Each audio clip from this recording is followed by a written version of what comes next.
បន្តនៃ CI មួយដបប្រើបានរយៈពេល2ខែសម្រាប់ការព្យាបាលភ្នែកលោកតាលោកយាយមានអាការៈភ្នែកដកកន្ទុយថ្លែនភ្នែកឡើងបាយភ្នែកក្រហមភ្នែកស្ងួតឈឺលកម្មលមាស់ចាភ្នែកលាក់ស៊ីភ្នែកក្រហមខ្លាំងបែកព្រុលមានអារម្មណ៍ថាលកម្មលគុបមានអារម្មណ៍ថាលមាស់អ៊ីញ៉េះហ្នឹងណាចាតោះអុកម៉ែបងប្អូនទាំងអស់គ្នាប្រើជាមួយនឹងទឹកបន្តនៃ CI នេះមួយដបប្រើបានរហូតដល់2ខែព្យាបាលបានត្រជាក់ច្បាស់មើលឃើញភ្លឺច្បាស់បញ្ហារលបញ្ហាភ្នែកកន្ទុយថ្លែនហ្នឹងវាកាត់ម្ដងតិចម្ដងតិចធ្វើឲ្យកាយភ្នែករបស់យើងហ្នឹងគឺប្រើទៅគឺស្រឡះច្បាស់ជាតែម្ដងចាដូចពុកម៉ែបងប្អូនចេះតែសួរខ្ញុំជារឿយថាវាត្រូវអីខ្លះឥឡូវប្រាប់ម្ដងទៀតបើចង់ដឹងថាបើចង់ដឹងច្បាស់នោះខ្ញុំបញ្ជាក់ម្ដងទៀតគឺប្រើភ្នែកព្យាបាលភ្នែកឡើងបាយកន្ទុយថ្លែនលមាស់លកម្មក្តៅភ្នែកប្រើទៅពិតជាត្រជាក់ភ្នែករបស់គេមែន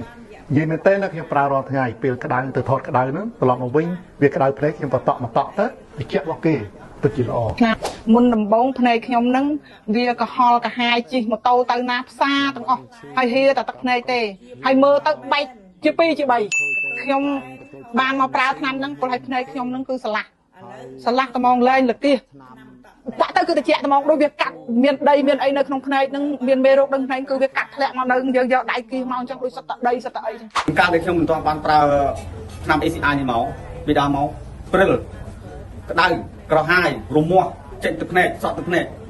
រហូតដល់ខ្ញុំឮដំណឹងថាថ្នាំនេះល្អប្រើខ្ញុំក៏សុខសន្តិញមកប្រើបានរយៈពេល3ថ្ងៃ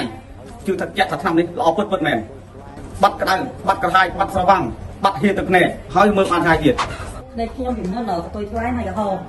ហើយយើងស្វាងដល់ពេលខ្ញុំបានប្រើហ្នឹងទៅដាក់ទៅភ្លឺហើយអត់សើស្វាងដូចមុនទេដាក់ទៅដល់ពេលដាក់បានប្រហែលដងឥឡូវខ្ញុំមានរៀងសជាងមុនអត់ទៅក្រហមដូចពីមុនណាតែខ្ញុំពីមុនក្រហមឥឡូវរៀងស